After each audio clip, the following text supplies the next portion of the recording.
Hello. Tabro ima. Ibunga. Kari daurage.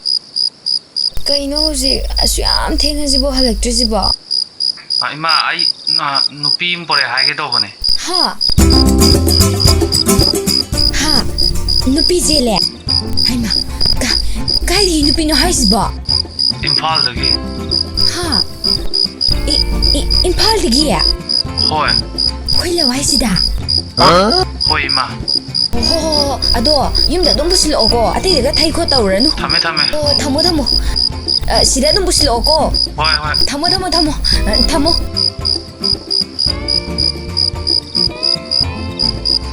Hello, Ibema. Ibema tabro. Taong ni nang bu amta. Akhoi bungo do nupi se le ai phale gini hayeng yor ai hor kadaba. Hauji ni lagi le Ibema. Hauji thingi ko. Hayeng yung tai yor kadaba ni ko. Ingong mudung pura la kadaba ni ko. Dame.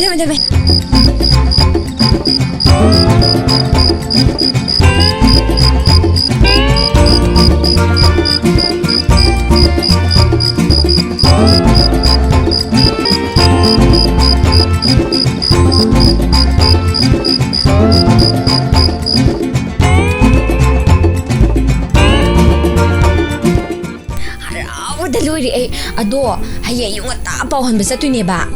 Ado tayay hoy kay hoy. Harangan na labiyo ko. Thamage. Kaino mo chauna hongdari kaino isan pamathan ni. Nupi kari karama tayaw banate. O thame ay thame. Ma. Yoramani ni he. Ino la eh.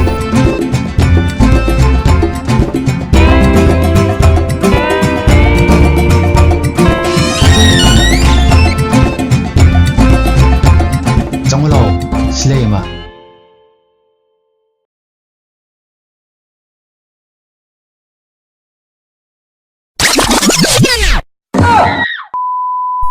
Oi.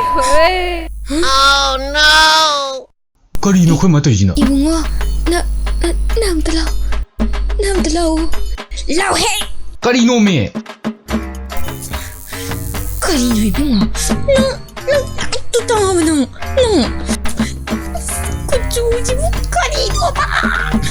Karino me ma. Ai amu da ngawi khangi natro. Dress phokda amu ba ta sele ju dress. Na sai thangoi sura khangbiu ka daroge. Oi da ko. Chibu no pine. Pare. Ijaru khoi dar dine. Pare.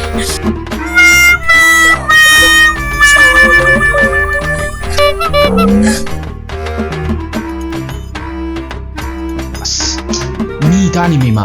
Mi na taraga nungai ro mima. Ai changuge namar bi matha le sungai ro. Chale.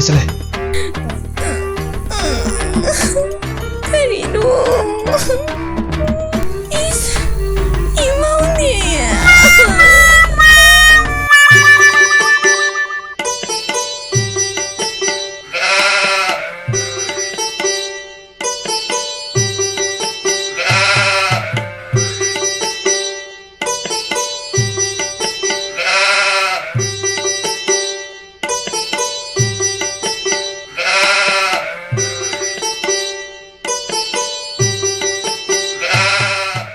Bema, nangbu namaido moigi phera labli haibra kaino adu khara taisalu yadro. Mai manga ithok ba. Ima, ai taiba yaba taire, cream punamuk taire. Aigi imaise kanau haibu sungai yadare. Adu oiradi moigi foundation haibra kaino lekhom taiba manbado maida. Adu tairaga amug yengudana. Foundation tairabasu ima, karim kanade aigi imaisida. Ima, mama mapokta ise kari pap tawurabanu khangde. Asuk thina pok leibise ai am chai ai ji. Hey, Bema, adu oiradi ima nangonda hidak ama haike. Wow! Madu hek taibagane nang ngauradabani. Kari hidak no ne ima. Se eikhoigi bora ga hunaba बेसोनदो मदु नुमिदांदा इसिंग खरा हापेदना अदु तोटलगा माइदा तैरगा तुम हयेंग नोंगालपदा नंग ngौरगा लेरमदबनी हो इमा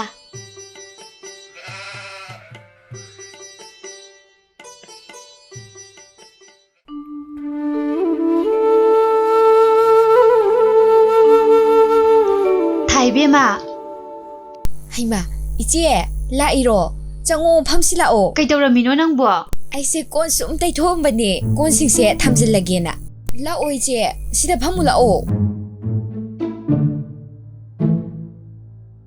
थाइबेमा नंगी नचानुपादुबु ममित कंता पांद्रबो असुक याम TV नुपिसिबु पुरो लाइसिबो खंदे खंदे इचे थमोइनबु खोइदारदी सक माइ कुचु कुमेन अमत चंगद्री इचा नुपाना असु पामजना पोराबसिदा ऐसु कैदौरुनी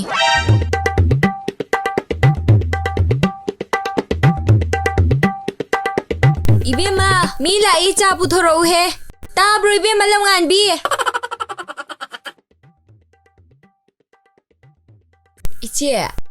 इचे बुकाई कयो बिरगे सिदा सुम लाकप्रो सिगी मनि लकाइदा लाकपनि अदुदा नंगी नमौनु पिदो सुमनि गेना संगकपनिदा चा थकिसे इसे चा पुथोरानी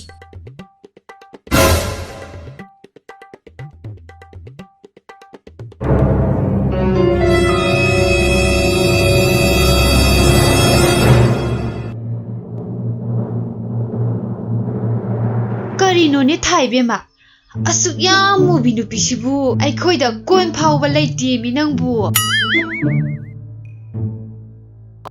इबेमा नंग नुमिदांदगा थोकनुको नंगी कादा अदुम लयु नद्रदि मीनगा उबा फंगोरिबेम नंग अदुगने अयु नुथिंदसु सोइदनागा मपानगा थोकनुको कइनु हाइबदा अइखोइ अंगांसिंग मपानदां सानै नंग उरा खंगदना मिहुन धवनगा लोइ पाइखिनि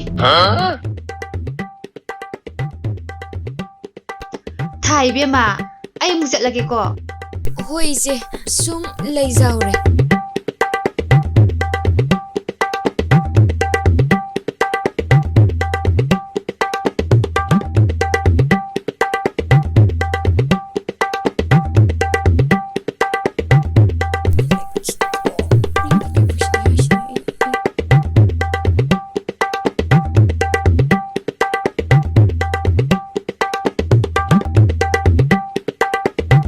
मा आई थबक चालूगी अदो होरेन संध्या वारमदा सोस्ती में चकदब ले लोइसलगा लेरमो इबुंगा आई इमौ सक फजबिसे पुरगा मपानदगा Chatap ngamjaroy kayarak chophangi ge haibano noini hek chaluro कई नो इमा मी लूनो तिनर को इमा रबने मी इमा पुरा लाउना नहांदे हाई लेरबने इमा चत्तब स्वा यारो को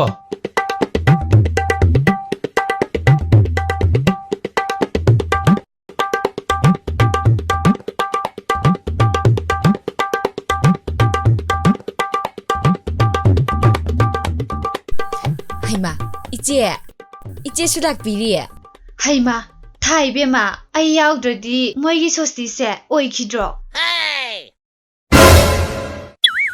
हैमा नंग नमौनु फिसे पुरइरो आइनने मागी मसक्सी उबगा पंगनोक तनोनिंगबा थाइबेमा नुइ नमौनु फिसे खरसेनो अमंबसिदा सोस्ती गोरे अंगांसिने अमु मया से युबीने खंदना मुन्नदना लोइते खितारे हैमा आइगी इमौनु फिसे फमम लेत्र माले इबेमा सना लाओ सिदा फमु लाओ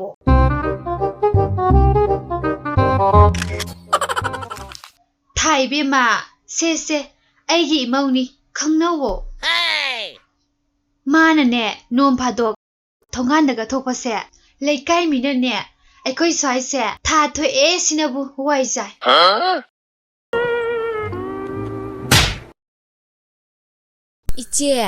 इचे होइदी लाइबक फबनिना इमौ मसक फजबी फंगिदो अइखोइदी ꯀꯔꯤ ꯂꯥꯏꯕꯛꯅꯣ ꯈꯪꯗ꯭ꯔꯦꯗ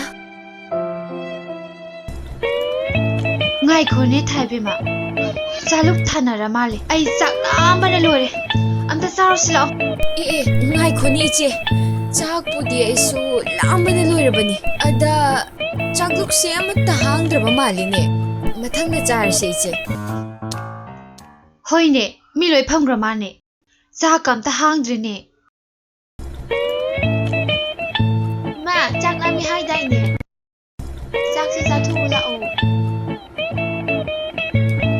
ꯍꯩꯃꯥ ꯊꯥꯏꯕꯦꯝꯃ ꯅꯪꯒꯤ ꯅꯃꯧ ꯅꯨꯄꯤ ꯑꯃꯨꯕꯤꯁꯦ ꯅꯪꯒꯤꯅꯦꯅ ꯆꯥꯛꯀꯥꯁꯨ ꯄꯨꯔꯛꯏ ꯃꯥꯅꯤꯅꯦ ꯑꯩꯁꯨ ꯏꯃꯧ ꯅꯨꯄꯤꯗ ꯆꯥꯛ ꯄꯨꯔꯛꯑꯣ ꯍꯥꯏꯔꯨꯈꯤꯒꯦ 이비엠마! 이비엠마 타자!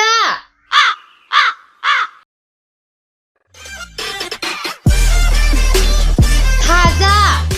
이마기 싹 사람다 뿌라오네. 이마 싹 람바들 로이네. 누가이리 해야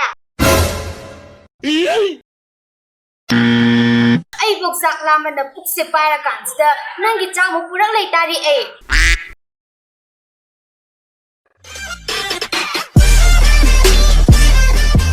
ꯆꯥꯛꯇꯣ ꯂꯥꯝꯕꯗꯤ ꯉꯁꯥꯏꯅ ꯃꯤ ꯆꯪꯅꯤꯡꯉꯩꯗ ꯆꯪꯍꯧꯕ ꯀꯗꯧꯒꯦ ꯑꯗꯨꯗꯤ ꯅꯠꯇꯦ ꯋꯥꯊꯤ ꯉꯥꯡꯅꯗꯅ ꯂꯩ ꯈꯨꯗꯅ ꯑꯇꯩꯒ ꯏꯆꯦꯒꯤ ꯊꯥꯖꯁꯤꯗꯤ ꯊꯥꯁꯤ ꯀꯨꯏꯁꯤꯜꯂꯛꯇ꯭ꯔ ꯃꯥꯜꯂꯦꯅꯦ ꯃꯉꯥꯜ ꯏꯊꯣꯛ ꯊꯣꯛꯇꯦꯗ ꯑꯩꯈꯣꯏꯒꯤ ꯏꯃꯧꯁꯤꯗꯤ ꯀꯨꯆꯨ ꯃꯨꯖꯔꯕꯁꯨ ꯊꯛꯁꯤ ꯈꯥꯁꯤ ꯊꯧꯒꯂꯣꯟ ꯈꯪꯉꯦ ꯑꯗꯨꯅ ꯃꯥ ꯃꯁꯥ ꯆꯥꯗ꯭ꯔꯤꯉꯩꯗ ꯃꯅꯦꯝ ꯑꯩꯒꯤ ꯍꯥꯟꯅ ꯄꯨꯔꯛꯏꯁꯤꯅꯦ ꯑꯗꯨꯗꯤ ꯏꯆꯦ ꯑꯩ ꯆꯥꯔꯨꯈꯤꯒꯦ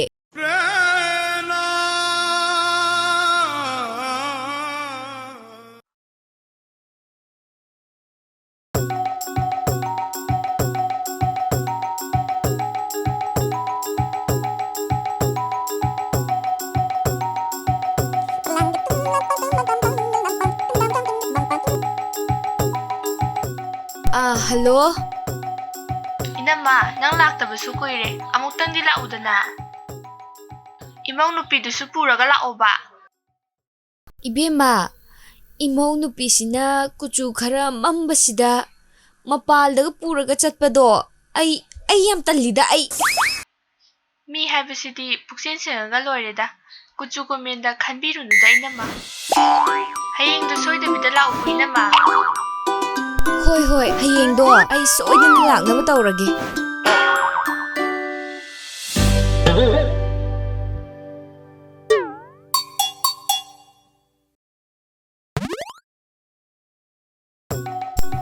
ꯆꯠꯂꯣ ꯑꯁꯣꯝꯗ 이네 ꯆꯧꯕꯤ ꯂꯥꯛꯏꯔꯣ ꯆꯪꯉꯣ 이네 ꯆꯧꯕꯤ ꯁꯨꯝ ꯂꯥꯛꯇꯕꯗꯨꯗ ꯑꯩꯈꯣꯏ ꯂꯝꯕꯤ ꯀꯥꯎꯔꯕꯅ ꯍꯪꯒꯦ ꯇꯧꯔꯤꯅꯤ ꯀꯩꯗꯧꯕꯩ ꯀꯥꯎꯗꯣꯏꯅꯣ ꯑꯗꯨꯝ ꯂꯥꯛꯇꯅ ꯂꯩꯔꯕ ꯂꯝꯕꯤꯁꯤꯗꯕꯣ ꯑꯗꯨ 이네 ꯆꯧꯕꯤ ꯃꯌꯥꯡ ꯅꯨꯄꯤꯁꯤ ꯊꯝꯃ ꯂꯥꯛꯄ ꯀꯩꯗꯧꯒꯦ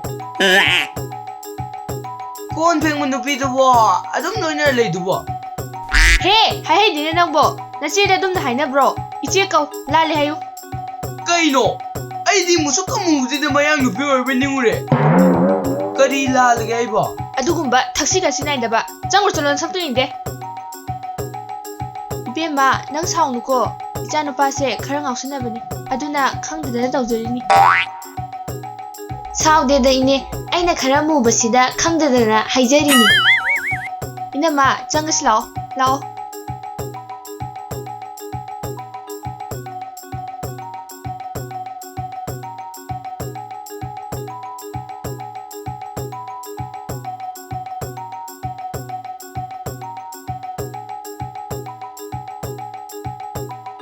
ꯉꯥꯏꯈꯣꯅꯦ 이베마 ꯅꯪꯒꯤ ꯅꯃꯧ ꯅꯨꯄꯤꯁꯤꯡꯗꯨꯕꯨ ꯀꯥꯏ ꯂꯩꯈ꯭ꯔꯒꯦ ꯃꯁꯛ ꯑꯃꯠꯇ ꯎꯗꯦꯅꯦ ꯏꯄ꯭ꯋꯥꯗꯨꯅ ꯀꯔꯥꯏ ꯆꯠꯈ꯭ꯔꯕ 이남마 하이드나 까나데 ꯅꯧꯄꯥꯕꯨꯗꯤꯅꯦ ꯊꯕꯛ ꯆꯠꯈꯤ ꯑꯗꯨꯒ ꯏꯃꯧ ꯑꯅꯤꯁꯤꯗꯤꯅꯦ ꯌꯨꯝꯗ ꯃꯤ ꯂꯥꯛꯑꯦꯕꯨ ꯍꯥꯏꯔꯗꯤꯅꯦ ꯔꯣꯀꯦꯠꯇ ꯍꯦꯟꯅ ꯌꯥꯡꯅ ꯃꯥꯏ ꯀꯥꯗ ꯄꯥꯏꯁꯟꯈꯤ ꯊꯕꯛ ꯁꯨꯅꯤꯡꯗꯕꯗ ꯍꯥꯏꯗꯅ ꯀꯥꯟꯅꯗꯦ 이남마 ꯑꯗꯨꯗꯤ ꯊꯕꯛ ꯊꯣꯡꯕ ꯊꯥꯛꯄꯁꯤꯡꯁꯤꯅ ꯀꯅꯥꯅ ꯇꯧꯔꯤꯕ 이남마 ꯊꯕꯛꯄꯨꯗꯤ ꯑꯩꯅ ꯑꯗꯨꯝ ꯇꯧꯔꯦ ꯆꯥꯛꯈꯨꯝꯗ ꯋꯥꯔꯤ ꯁꯥꯔꯨꯁꯤ ꯂꯥꯛꯑꯣ 이남마 ꯑꯩ ꯇꯝ ꯇꯝꯅ ꯆꯥꯛ ꯊꯥꯡꯒꯠꯀꯦ 이네ꯅ ꯀꯩꯗꯧꯕꯩ ꯆꯥꯛ ꯊꯣꯡꯗꯣꯏꯅꯣ 이마ꯒ ꯋꯥꯔꯤ ꯁꯥꯕꯤꯔꯝꯃꯣ ꯃꯇꯝ ꯀꯨꯏꯔꯕꯒꯤ ꯇꯨꯡꯗ ꯉꯁꯤ ꯈꯛꯇꯪ ꯂꯥꯛꯄꯁꯤꯗ Inena kaidabai chak thongdoino ai leisidi famamo imaga wari sabiramo chakhumda posai suna loi lehauba natro hoi chango